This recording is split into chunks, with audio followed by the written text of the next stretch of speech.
বলেছিল যে আমি একদিন আমার 6টি ফুল আর লক্ষ লক্ষ প্রজাপতিতে ছেড়ে চলে যাব।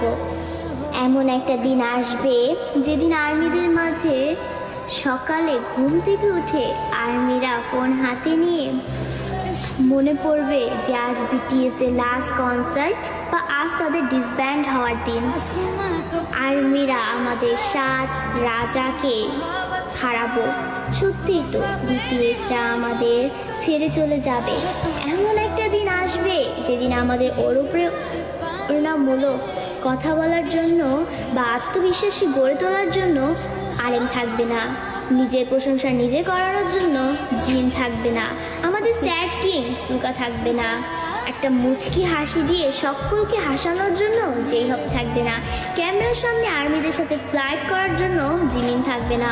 হয়তো এমন একটা দিন আসবে যেদিন আর্মিদের পাগলামো করে হাসানোর জন্য তেইয়াং থাকবে না।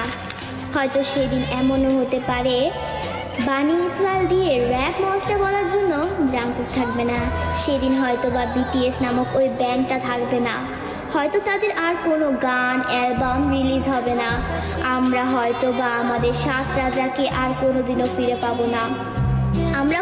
আমরা আর্মিরাই চাই না যে আমাদের প্রান্তীয় বিটিএস 2027 সালে ডিসব্যান্ড হয়ে যাক, কিন্তু 2027 সালেই হোক বা 2034 সালেই হোক, একদিন না একদিন তাদের সব কিছু ছেড়ে চলে যেতে হবে। ডোরেমনও তো রোবট হয়েও সারা জীবন নোবিতার কাছে থাকতে পারেনি, তবে বিটিএস মেম্বারও তো মানুষ, তারা কিভাবে পারবে আমাদের সাথে সারা জীবন থাকতে? তবে তারপরও আমি বলবো আমাদের প্রিয় বিটিএস কোনোদিনই ডিসব্যান্ড হবে না।